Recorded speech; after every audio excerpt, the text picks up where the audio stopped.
नमस्कार दोस्तों आज हम लोग प्लिंथ टू पैरामाउंट का जो बुक है उसमें से जो पैसिव वॉइस का लेसन है उसको करेंगे। ये लेसन चैप्टर 3 है दोस्तों, जो पैसिव वॉइस है। आज हम लोग पैसिव वॉइस को करेंगे। आज पैसिव वॉइस के हम लोग पूरी रूल देख लेंगे। कल हम लोग पैसिव वॉइस का प्रैक्टिस करेंगे। हम लोग दोस्तों केवल उतना ही पढ़ेंगे जितना इस बुक में है, जितना इस बुक में दिया गया है, बस हम लोगों को उतना ही पढ़ना है जिससे हम लोग एग्ज़ाम को क्वालिफाई कर लें। ठीक है दोस्तों, तो इसमें जितना बुक में दिया गया हम लोग केवल उतना ही पढ़ेंगे ताकि हम लोगों का एग्ज़ाम बेस अप्रोच जो हो जल्दी से जल्दी उसको हम लोग अचीव कर सकें। तो ये बुक पर्याप्त है ताकि आपको आपके कंपटीशन में आपको सफलता दिलाने के लिए ये बुक पर्याप्त है।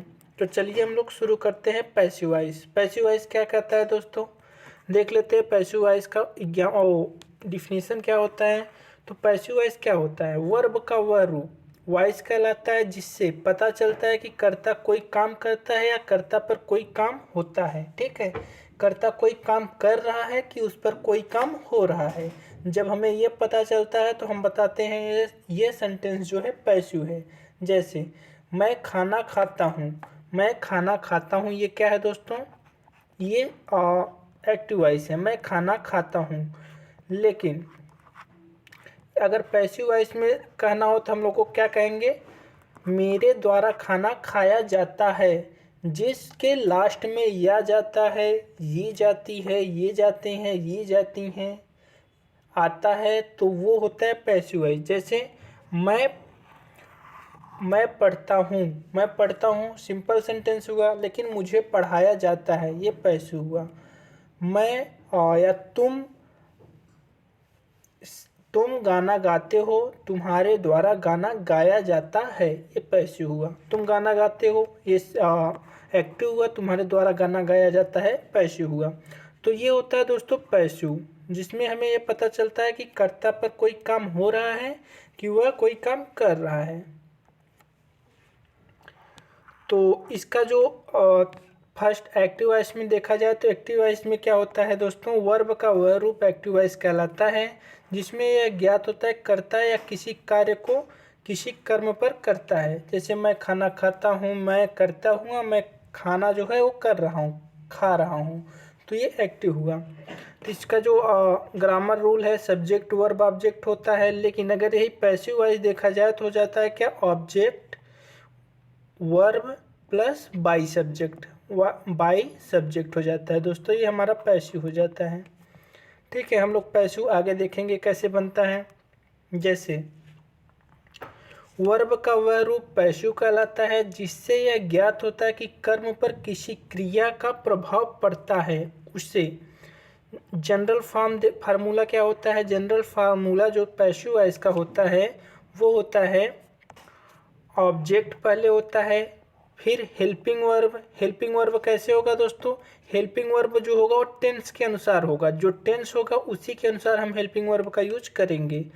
और इसमें हमेशा वर्ब का थर्ड फॉर्म यूज किया जाता है।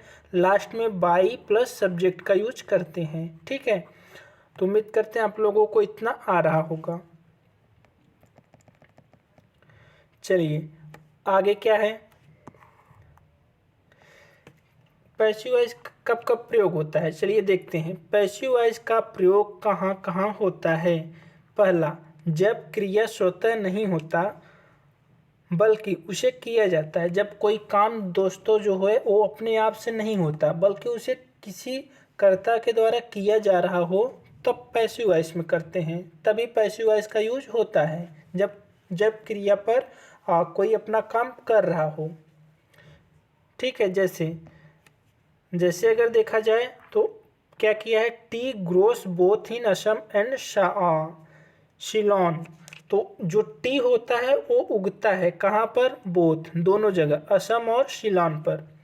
तो यहाँ पर दोस्तों ये सेंटेंस हमारा गलत हो जाएगा। क्यों गलत हो जाएगा, क्योंकि टी अपने आप नहीं उगता बल्कि उसे कोई उगाता है। तो हम लोग पैसिव वॉइस में कैसे बोलेंगे इसको, टी इज ग्रोन, टी को उगाया जाता है, बोथ दोनों जगह, असम में भी और सिलोन में भी। ठीक है, तो हम लोग जो eighty is grown both in Assam and Ceylon, ये हमारा सेंटेंस जो होगा वो सही होगा। सेकंड क्या होता है, सेकंड में तब होता है जब क्रिया महत्वपूर्ण हो, यानी जब जो घटना हो रही हो वह महत्वपूर्ण होता है, तब हम पैसिव वॉइस का यूज करते हैं। जैसे ही was rushed to hospital where he was declared brought dead.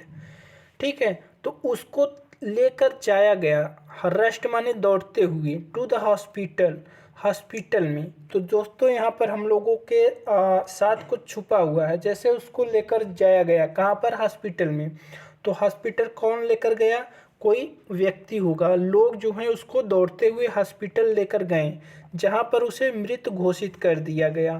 तो जहाँ पर उसे मृत घोषित कर दिया गया है, घोषित जो मृत किया गया है उस किसके द्वारा किया गया है, डॉक्टर के द्वारा।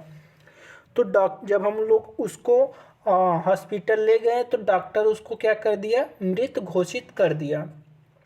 तो यहाँ पर डॉक्टर जो है और लोग, पीपल जो है और डॉक्टर हैं, वो इतने इम्पॉर्टेंट नहीं है, इसलिए हम लोग उसको पैसिव वॉइस बनाते समय हम लोग उसको हटा दिए हैं। डॉक्टर को भी हटा दिए हैं, पीपल को भी हटा दिए हैं। ठीक है, तो हम उसको हटा भी सकते हैं। तो इससे ये सेंटेंस ये हो जाता है, ही वॉज रश्ड, उसे ले जाया गया, टू द हॉस्पिटल, हॉस्पिटल में जहाँ उसे डिक्लेयर कर दिया गया है डेड, जहाँ उसकी मृत्यु हो गई थी, डिक्लेयर कर दिया है कि वो मर गया है। आगे देखते हैं दोस्तों क्या है, आगे कहता है जब कर्ता का पता नहीं हो, नहीं या महत्वपूर्ण नहीं कि कर्ता ज्ञात हो। जब कर्ता का पता नहीं या ये महत्वपूर्ण नहीं कि कर्ता ज्ञात हो, तब पर भी हम पैसिव का यूज करते हैं।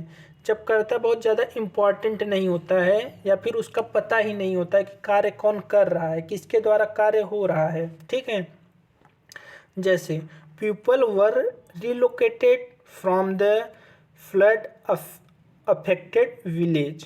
पीपल कहाँ पर हो गए हैं, रिलोकेटेड, फिर से वहीं पर रिलोकेट हो गए हैं, फिर से स्थित हो गए हैं, चले गए हैं जहाँ पर बाढ़ आती रहती है, बाढ़ प्रभावित क्षेत्रों में लोग वहाँ पर ही चले गए। ठीक है, अब हम लोग देखते हैं क्या टेंस और एक्टिव वॉइस का जो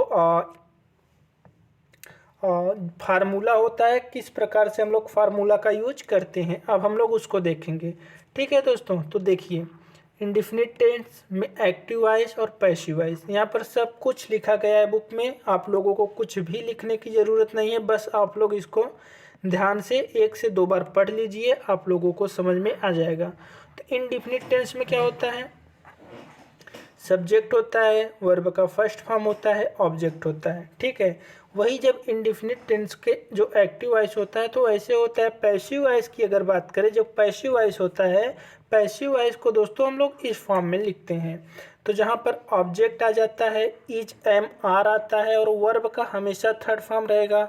आप लोग इतना ध्यान रखिएगा, जब भी आप लोग पैसिव बनाएंगे तो हमेशा वहाँ पर क्या होगा, वर्ब का थर्ड फॉर्म ही होगा। ठीक है, पैसिव में हमेशा वर्ब का थर्ड फॉर्म रहता है। तो फिर सिंपल पास्ट में क्या हो जाएगा, सिंपल पास्ट में वो सब्जेक्ट होता है, वर्ब का सेकंड फॉर्म होता है और ऑब्जेक्ट होता है। तो जो वर्ब का सेकंड फॉर्म होता है उसकी जगह क्या हो जाता है, ऑब्जेक्ट, वाज या वर्ब, वर्ब का थर्ड फॉर्म बाय सब्जेक्ट। फिर सिंपल फ्यूचर की बात करें तो सब्जेक्ट फैल या विल, वर्ब का फर्स्ट फॉर्म ऑब्जेक्ट, और यहाँ पर क्या हो जाएगा, ऑब्जेक्ट पहले आ जाएगा, सेल विल के साथ बी और वर्ब का थर्ड फॉर्म। ठीक है, मॉडल में क्या आता है, मॉडल में हमेशा जो बनाते हैं मॉडल का पैसिव वॉइस, मॉडल में हमारा बी हो जाता है, मॉडल बी। जैसे मॉडल में क्या क्या आता है, कैन आता है, कुड आता है, विल आता है, वुड आता है, शुड आता है, वो सब जितनी चीज़ें हैं वो मॉडल होती हैं। मस्ट हो गया। ठीक है, अब देखिए कैसे किस तरीके से एक्टिव पैसिव बना हुआ है। जैसे पुलिस अरेस्टेड हिम, तो यहाँ पर दोस्तों पैसिव क्या कैसे बनेगा, ईडी दिया गया है, ईडी दिया गया है, मतलब ये क्या हो जाएगा, ही, हमारा ऑब्जेक्ट पहले आ जाएगा, ही, ईडी मतलब वाज, ही वाज अरेस्टेड। ठीक है, पुलिस उतना इम्पोर्टेंट नहीं है, इसलिए हम लोग पुलिस को नहीं भी लिखेंगे तो भी चलेगा। ठीक, ही वॉज अरेस्टेड। आगे क्या है, आगे कह रहा है people speak English all over the world. तो ये जो है प्रेजेंट इंडिफिनिट का टेंस है, प्रेजेंट इंडिफिनिट है, तो हम लोग इसको क्या करेंगे, इज एम आर के साथ वर्ब का थर्ड फॉर्म हो जाता है। तो पहले ऑब्जेक्ट लेके लेंगे, तो इंग्लिश हमारा ऑब्जेक्ट है, तो English is spoken all over the world. तो इंग्लिश पहले आ जाएगा दोस्तों, स्पीक का वर्ब का थर्ड फॉर्म, स्पीक का थर्ड फॉर्म बन जाएगा स्पोकन, और पीपुल हमारा यहाँ पर आ जाएगा। तो English is spoken all over the world. People important नहीं है, इसलिए हम लोग पीपल का यूज नहीं किए हैं। थर्ड क्या कह रहा है, थर्ड का बात करें तो ए टीचर टीचेस, ये प्रेजेंट इंडिफिनिट बता रहा है। इंग्लिश हियर, तो ये ए टीचर सब्जेक्ट हुआ, टीचर्स जो हुआ क्या हुआ दोस्तों, वर्ब हुआ, और इंग्लिश क्या हुआ यहाँ पर ऑब्जेक्ट हुआ। तो ऑब्जेक्ट पहले आ जाएगा, English is taught by her here. इसी प्रकार ये देख लेते हैं, no one desire riots. No one क्या हुआ, सब्जेक्ट हुआ, डिजायर क्या हुआ और वर्ब हुआ, रियॉट्स, रियॉट्स माने दंगा होता है, दंगा जो है क्या है, ऑब्जेक्ट है। तो इसका क्या हो जाएगा, रियॉट्स, प्लूरल है रियॉट्स, इसलिए हम इसके साथ आर का यूज करेंगे, रियॉट्स और नॉट डिजायर्ड। ठीक, इसी प्रकार 5 देखते हैं दोस्तों, I will not tolerate this nonsense. तो ऑब्जेक्ट पहले आ जाएगा, this nonsense will not be tolerated by me. इस प्रकार के नॉनसेंस चीज़ें मैं सहन नहीं कर सकता, तो मेरे द्वारा इस प्रकार के नॉनसेंस चीज़ों को सहन नहीं किया जा सकता। ठीक है, या किया जाएगा, विल है तो किया जाएगा हो जाएगा दोस्तों। तो आई will not tolerate this nonsense, मैं इस प्रकार के नॉनसेंस को सहन नहीं करूँगा, और पैसिव में हो जाएगा क्या, मेरे द्वारा इस प्रकार के नॉनसेंस चीज़ों को सहन नहीं किया जाएगा। उम्मीद करते हैं आप लोगों को समझ में आ गया होगा दोस्तों। ठीक, अब हम लोग कुछ ऐसे सेंटेंस के देखते हैं जो इसका पैसिव वॉइस नहीं बनता। जैसे बी या फॉर्म्स अगर मेन वर्ब के स्थान पर हो तो पैसिव वॉइस नहीं बनता। जैसे I am happy, you are good, ये सब जो सेंटेंसेस है उनका हम लोग पैसिव नहीं बना सकते। ठीक है, ही शुड बी पोलाइट, इसका भी हम पैसिव नहीं बना सकते। जो बी फॉर्म आ जाए बीच में, जैसे I am happy, you are good, they are intelligent, ये सब जो है दोस्तों वो क्या है, उसका पैसिव वॉइस नहीं बनता। उतना डिटेल में हम लोग जाएंगे नहीं, क्योंकि बुक में उतना डिटेल में नहीं दिया गया है, तो केवल जितना दिया गया है हम लोग उतना ही करेंगे। तो प्रेजेंट कंटिन्यूअस क्या कहता है, प्रेजेंट कंटिन्यूअस की बात करें तो इसमें सब्जेक्ट होता है, इज एम आर होता है, वर्ब का फर्स्ट फॉर्म आईएनजी होता है। यही जब हम लोग पैसिव वॉइस बनाएंगे तो ऑब्जेक्ट हो जाएगा, इज एम आर के साथ बीइंग लग जाता है, और वर्ब का थर्ड फॉर्म ही रहता है। और पास्ट कंटिन्यूअस की बात करें तो वाज और वर्ब के साथ वाज और आईएनजी लगता है, वाज और वर्ब के साथ बीइंग और वर्ब का थर्ड फॉर्म लगता है। ठीक है दोस्तों, अगर आप लोगों को नियम न याद हो तो आप लोग इसे यहाँ से याद कर सकते हैं। विल शैल बी जो दिया गया है, वर्ब का फर्स्ट फॉर्म दिया गया है, इसका हम लोग फ्यूचर कंटिन्यूअस का पैसिव नहीं बनाते हैं, क्योंकि शैल और विल बी पहले ही आ गया है, बी के बाद हम बीन नहीं करते। मॉडल बी जो है, मॉडल बी का भी हम लोग पैसिव नहीं बना सकते। ठीक है, फ्यूचर कंटिन्यूअस और मॉडल कंटिन्यूअस का हम लोग पैसिव नहीं बना सकते, इसका पैसिव नहीं बनेगा, इतना ध्यान रखिएगा आप लोग दोस्तों। और जो कंटिन्यूअस सेंटेंस होता है, कंटिन्यूअस सेंटेंस के बाद जो है सेंटेंस में जब पैसिव बनाएंगे तो बीइंग का प्रयोग करते हैं, हमेशा बीइंग का प्रयोग जरूर होगा जब सेंटेंस कंटिन्यूअस में होगा। चलिए आगे क्या कह रहा है दोस्तों, the committee is looking into the matter. Committee क्या कर रही है, देख रही है इस मैटर में, इस मैटर को देख रही है। ठीक है, इसमें एक बात और ध्यान रखेंगे दोस्तों, जो लुकिंग है, लुक जब भी वर्ब आए, वर्ब के बाद अगर कोई प्रीपोजिशन आ जाए तो हम लोग उसको उसके साथ ही लगा देते हैं। जैसे पैसिव वॉइस क्या बन जाएगा, इसमें हम लोग देखते हैं दोस्तों, द कमिटी क्या है, सब्जेक्ट है, इज क्या है, हेल्पिंग वर्ब है, लुकिंग इनटू द मैटर क्या है, ऑब्जेक्ट है। ठीक है, तो यहाँ पर अगर ऑब्जेक्ट की बात करें तो द मैटर, ये हम यहाँ से उठाएंगे, द मैटर इज बीइंग, ठीक है, क्या हो जाएगा, the matter is being looked into, looking into की जगह क्या हो जाएगा, वर्ब का थर्ड फॉर्म लुक्ड होगा, इनटू वैसे के वैसा रहेगा, बाय द कमिटी। ठीक, तो यहाँ पर ध्यान रखेंगे जो वर्ब के बाद आया रहेगा उसको हम उसके साथ ही लिख लेंगे। जैसे they are laughing at you, तो you are being laughed at by them, इसका पैसिव हो जाएगा दोस्तों, यू आर बीइंग। आर है तो आर का आर बीइंग बन जाता है, लाफ्ड है तो लाफ्ड एट हो जाता है। ठीक है, अब आगे क्या है, थर्ड क्या है, इज बीइंग है दिया है, इज और बीइंग आ गया, इसका मतलब ये खुद पैसिव बना दिया है। तो इसका पैसिव बना दिया है तो हम लोग क्या करेंगे, इसका एक्टिव बनाएंगे। तो इसका एक्टिव क्या हो जाएगा दोस्तों, ये the accused is being produced before the court, court को लाया गया किसको, अपराधी को। तो the police are producing the accused before the court. ठीक है, तो उसके पहले कोर्ट में ले जाने से पहले पुलिस उसको लेकर आई। 4 वाला क्या है, right to protest peacefully is being demanded by the revolutionaries. ठीक है, तो यहाँ पर क्या है, इज बीइंग दिया गया है दोस्तों, इज बीइंग क्या हो जाएगा हमारा, पैसिव वॉइस दिया गया है। पैसिव वॉइस दिया गया पहले से, हम लोग भी इसका बनाएंगे क्या, एक्टिव वॉइस। तो यहाँ पर क्या हो जाएगा, the revolutionaries are demanding right to protest peacefully.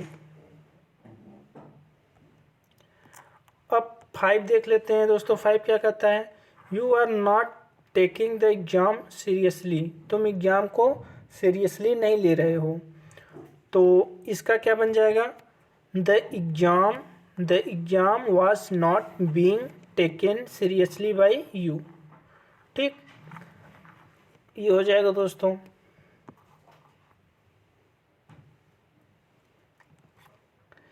एक मिनट दोस्तों, चलिए दोस्तों अब हम लोग आगे पढ़ते हैं। एक बार नियम देख लेते हैं परफेक्ट टेंस का क्या होता है। परफेक्ट टेंस में हैज या हैव के साथ वर्ब का थर्ड फॉर्म आता है। तो हैज और हैव के साथ अगर हम लोग पैसिव बनाएंगे तो इसमें बीन लग जाता है दोस्तों, बीन और वर्ब का थर्ड फॉर्म, जैसे हैज बीन, हैव बीन और वर्ब का थर्ड फॉर्म। ऑब्जेक्ट तो सबसे पहले आ जाएगा सब में। इसी प्रकार हम लोग देख लेते हैं पास्ट परफेक्ट क्या होता है। पास्ट परफेक्ट अगर देखा जाए तो इसमें हैड और वर्ब का थर्ड फॉर्म आता है, तो इसमें भी क्या हो जाएगा, हैड बीन वर्ब का थर्ड फॉर्म। फ्यूचर में देखते हैं दोस्तों, फ्यूचर में फेल या विल हैव के साथ वर्ब का थर्ड फॉर्म दिया है, तो क्या हो जाएगा, fail will have been verb का थर्ड फॉर्म। मॉडल हैव दिया गया है वर्ब का थर्ड फॉर्म, तो हो जाएगा मॉडल हैव बीन वर्ब का थर्ड फॉर्म। ये हो जाएगा दोस्तों। ठीक है, उम्मीद करते हैं आपको समझ में आ गया होगा। तो आप लोग इसको परफेक्ट टेंस के जो रूल्स हैं उसको आप लोग याद कर सकते हो। एक दो बार आप लोग दोस्तों पढ़ोगे, 2-3 बार तो याद हो जाएगा। ठीक, जब भी परफेक्ट टेंस का पैसिव वॉइस बनाते हैं तो हम लोग उसमें बीन लगाते हैं। जैसे कंटिन्यूअस का पैसिव वॉइस बनाते हैं तो हम लोग उसमें बीइंग लगाते हैं, बीइंग मतलब BEING। उसी प्रकार से परफेक्ट का बनाते हैं तो हम लोग उसमें बीन लगाते हैं। चलिए आगे क्या दिया है, जैसे हु हैज़ सीन हिम, उनको कौन देखा। तो हु का सेंटेंस को हम लोग पैसिव वॉइस बनाते समय हु के साथ बाई होम लगाते हैं। ठीक है दोस्तों, हु का प्रयोग हम लोग हु का जब पैसिव वॉइस बनाते हैं तो हु का जगह जो होता है वो बाई होम हो जाता है। तो by whom has he been seen. ठीक, सेकंड क्या कह रहा है, the news has surprised us, news ने हमें क्या कर दिया, सरप्राइज कर दिया। तो अस का क्या हो जाता है दोस्तों, ऑब्जेक्टिव है, ऑब्जेक्टिव केस है किसका, वी का। तो तो सब्जेक्टिव केस बनाने के लिए हम लोग ऑफ को वी कर देंगे। We have been surprised at. कुछ सेंटेंसेस ऐसे होते हैं दोस्तों जिसके साथ फिक्स्ड प्रीपोजिशन लगता है, जिसमें सरप्राइज्ड भी है, इसके साथ एट लगेगा। हम लोग अभी आगे देखेंगे कौन कौन से ऐसे सेंटेंस हैं जिसके साथ फिक्स्ड प्रीपोजिशन लगता है। द न्यूज, ठीक है। आगे देख लेते हैं थर्ड क्या कहता है। He will have understood your ulterior motive by that time. तो इसका एक्टिव वॉइस क्या हो जाएगा दोस्तों, your ulterior motive will have been understood by him by that time. फिर फोर क्या कह रहा है, द कमिटी हेड है, हेड का क्या हो जाएगा, हैड बीन हो जाएगा, हैड बीन आ जाएगा। लुक्ड है तो लुक्ड इनटू रहेगा दोस्तों, ठीक है। इस प्रकार से हम इसको भी बना लेंगे। चौथा आगे चलते हैं दोस्तों, क्या है, कुछ फिक्स्ड प्रीपोजिशन आ गया। कुछ फिक्स्ड प्रीपोजिशन कौन कौन से होते हैं, जो हमेशा फिक्स्ड होते हैं। जैसे नो के साथ क्या होता है, टू लगता है, नोन टू। सरप्राइज्ड के साथ क्या आता है, एट आता है। अमेज्ड के साथ क्या आता है, एट आता है। एस्टोनिशड के साथ क्या आता है, एट आता है। स्टार्टल्ड के साथ एट आता है। वेक्स्ड के साथ एट आता है। एनॉयड के साथ विथ आता है। इसी प्रकार दोस्तों समबडी होता है, एनी एनॉयड के साथ एट आता है। समथिंग या कंटेंट के साथ इनका प्रयोग करते हैं। बॉडीड जो होता है वो भी इनका प्रयोग करते हैं। स्क्रैम्ड जो होता है उसके साथ विथ का प्रयोग करते हैं। इसी प्रकार डेकोरेटेड विथ का प्रयोग करते हैं। फील्ड विथ का प्रयोग करते हैं। ऑर्नामेंटेड विथ का प्रयोग करते हैं। थ्रॉन्ग्ड विथ का होता है। टायर्ड के साथ आपका लगता है। इनगल्फ्ड इनका लगता है, ठीक है।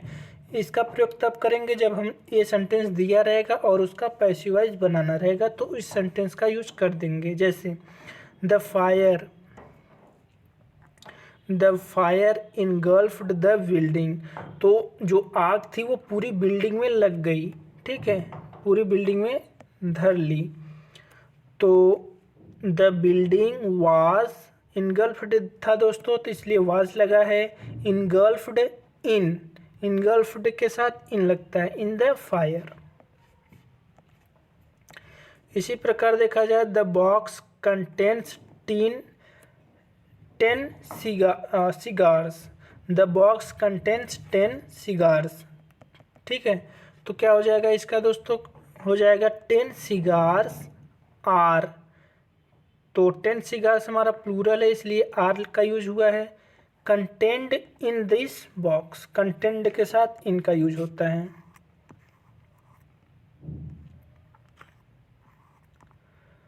अब हम लोग WH क्वेश्चन देख लेते हैं दोस्तों। WH क्वेश्चन कैसे होता है, जैसे एक्टिव एज दिया है, have you broken the glass.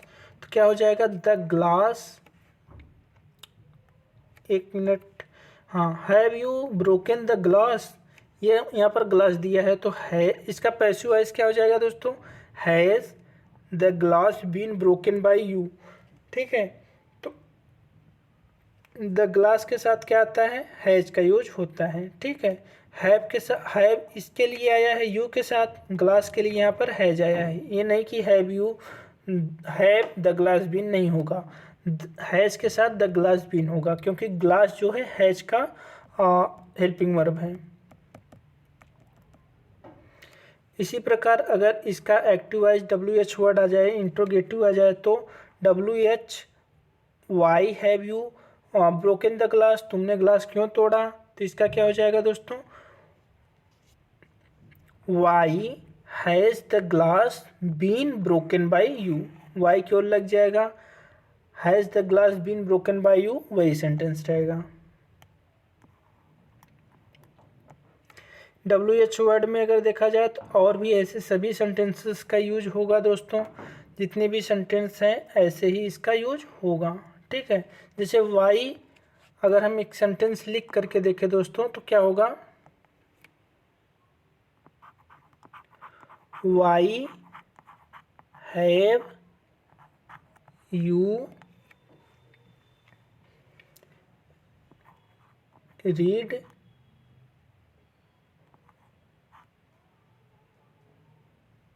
Book. Why have you read book? तुम किताब क्यों पढ़ चुके हो? Why have you read book? तो इसका पैसिव क्या हो जाएगा दोस्तों? Why book have why book has been read by you हो जाएगा दोस्तों। क्या? वाई बुक हैज़, सॉरी दोस्तों, सॉरी, एक मिनट, यहाँ पर हो जाएगा दोस्तों why has the book been read by you. ठीक है, Y has the book been read by you, ऐसे होगा। इसी प्रकार क्या है, जैसे लिखा क्या है active, who wrote the Ramayana? Ramayana किसने लिखा? तो इसका क्या हो जाएगा दोस्तों? बाई हुम वाज द रामायण रिटेन? किसके द्वारा रामायण लिखा गया? या इसको हम इस तरीके से भी कर सकते हैं, who was the Ramayana written by. आगे क्या है, whom have you invited? whom have you invited? तुमने किसको इनवाइट किया था? तो who has been invited by you, ऐसे हो जाएगा। अब इम्परेटिव सेंटेंस देखते हैं दोस्तों। इम्परेटिव सेंटेंस क्या कहता है हमारा? ये इम्परेटिव सेंटेंस है। इसमें ऑब्जेक्ट के साथ आता है, विदाउट ऑब्जेक्ट आता है और मोरल सजेशन आता है। तो जब ऑब्जेक्ट के साथ आता है, जैसे शट द डोर, यहाँ पर ऑब्जेक्ट के साथ आया, इसको हम ऐसे कर सकते हैं, let the door be shut. Formula होता है let plus object plus be plus verb का थर्ड फॉर्म। तो लेट हो जाएगा, द डोर हमारा ऑब्जेक्ट है, let the door be shut. Shut का थर्ड फॉर्म भी शट ही होता है, shut shut shut. Open the door क्या क्या हो जाएगा दोस्तों? Let the door be opened. ठीक है, इसको हम ऐसे भी कर सकते हैं दोस्तों, फर्स्ट वाले सेंटेंस को, you are order to shut the door, दोनों सही है। Let the door be shut या you are order to shut the door. जैसे अब इसमें ऑब्जेक्ट न दिया रहे तो जैसे गो अवे, चले जाओ, तो क्या हो जाएगा? You are order to go away, तुम्हें आदेश दिया जाता है कि तुम चले जाओ। जैसे हेल्प द पुअर, गरीबों की मदद करो, तो the poor should be helped, गरीबों की मदद करनी चाहिए। जब सजेशन आता है तो दोस्तों वो शुड बी में रहता है, जब भी सजेशन दिया जाएगा तो शुड बी में रहेगा।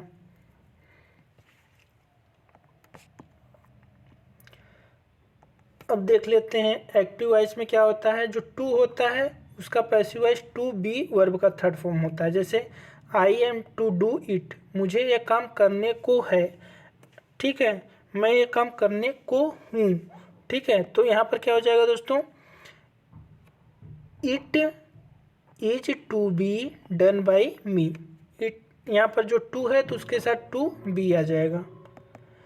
जैसे यू आर टू है, राइट इन इंक, तो हो जाएगा क्या दोस्तों? टू है तो टू बी हो जाएगा। इट के साथ इज लगेगा, न कि आर, क्योंकि यहाँ पर इट इन इंक लिखा है। तो it is to be written in ink.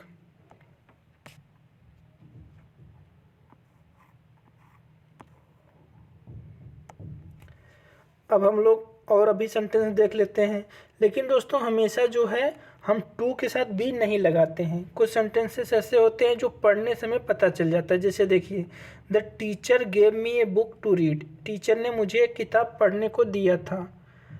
ठीक है, गिव है तो दिया था, तो क्या हो जाएगा? I was given a book to read by the teacher, तो मुझे टीचर के द्वारा एक किताब दिया गया था पढ़ने के लिए। इसी प्रकार अगर हैज़ हैव के साथ टू आ रहा है तो has have to plus be हो जाएगा दोस्तों।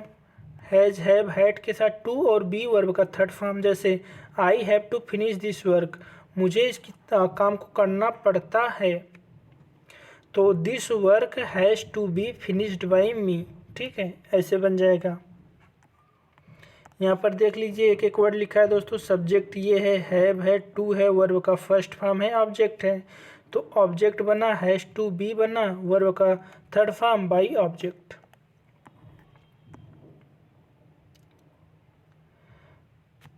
अब जो होता है लेट, देखिए कुछ सेंटेंसेस ऐसे होते हैं जिनका जैसे लेट हो गया, बीड हो गया, हेल्प हो गया और मेक हो गया, इसका एक्टिव वॉइस में डायरेक्ट इन्फिनिटिव के साथ होता है, टू नहीं लगाते, ठीक है। इन्फिनिटिव मतलब टू, तो डायरेक्ट इन्फिनिटिव नहीं लगता। जैसे अगर लेट आ गया तुम फर्स्ट टेंस में, एक्टिव वॉइस में, बीड आ गया, हेल्प आ गया, मेक हो गया, तो इनके साथ हम टू का यूज नहीं करेंगे। जैसे सी लेट मी गो, लेट के साथ लेट आया है इसलिए यहाँ पर हम लोग टू का यूज नहीं किए। I bade him leave the room, मैंने उसे आज्ञा दिया कि रूम छोड़ दें, तो बेड आया है इसलिए लीव के साथ टू नहीं लगा है। थर्ड देख लेते हैं दोस्तों, थर्ड क्या कहता है, they must help me finish the work, ठीक है। हेल्प के साथ टू नहीं लगा है, वास के साथ टू नहीं लगा है, ठीक। लेकिन अगर हम लोग यही पैसिव वॉइस बनाएंगे दोस्तों, तो पैसिव वॉइस में इसका टू का प्रयोग हो जाएगा।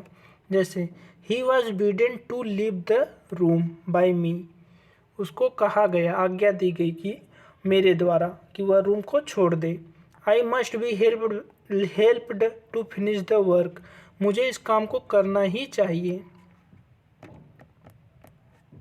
थर्ड क्या कह रहा है, he was made to wash all the clothes by me, he was made, उसको उसके द्वारा पूरा कपड़ा कचरवाया गया, मैंने उससे पूरा कपड़ा क्लॉथ करवाया, मतलब वॉश करवाया, धोआया, ठीक।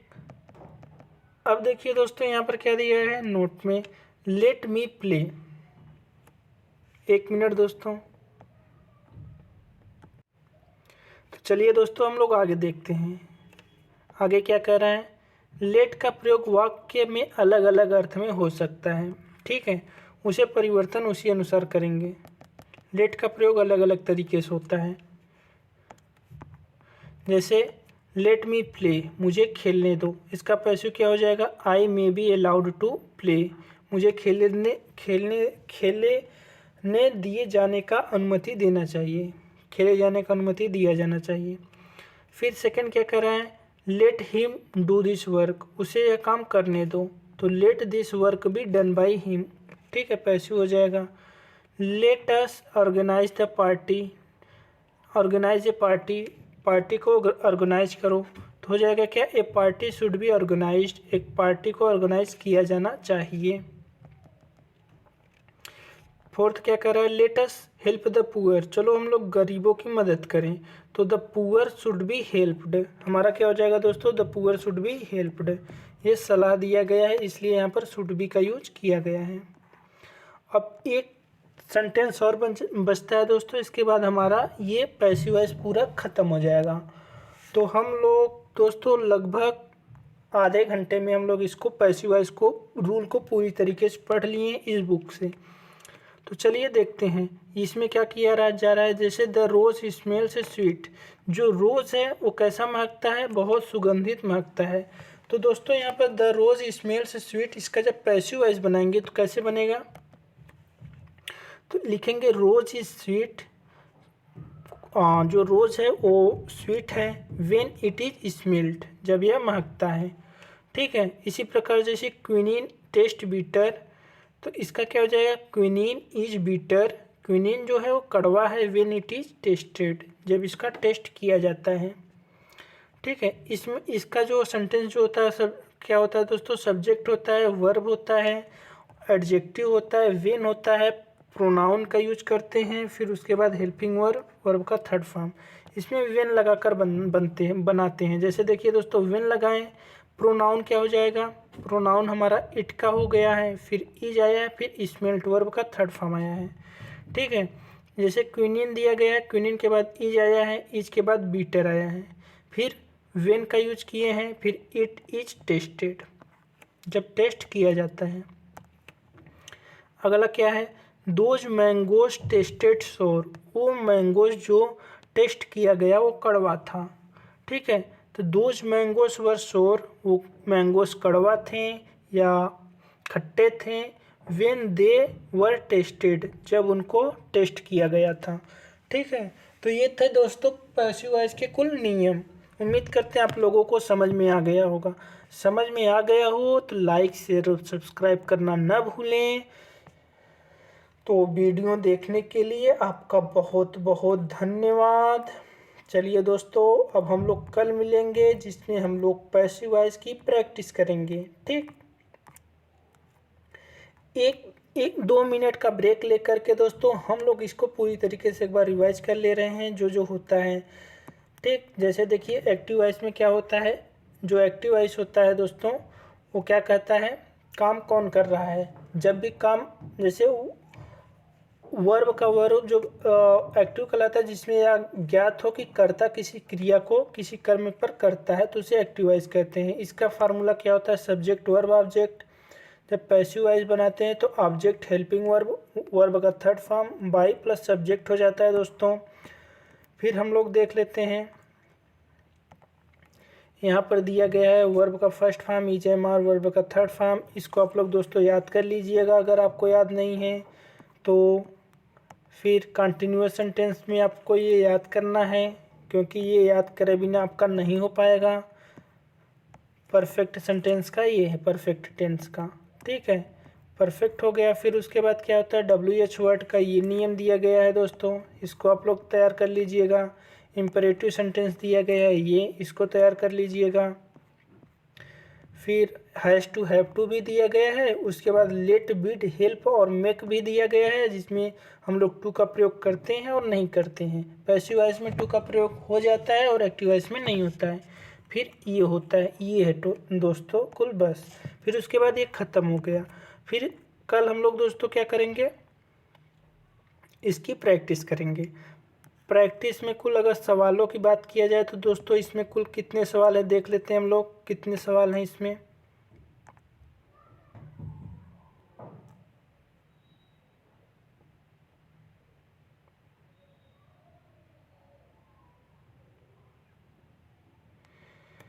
देखिए दोस्तों इसमें लगभग कुल 200 क्वेश्चन हैं। तो दोस्तों हम लोग कोशिश करेंगे इसको कल प्रैक्टिस करें और जितना हो सके उतना प्रैक्टिस करें ताकि हम लोगों का एक्टिव वॉइस और पैसिव वॉइस इम्प्रूव हो सके। चलिए दोस्तों, बाय बाय, टेक केयर।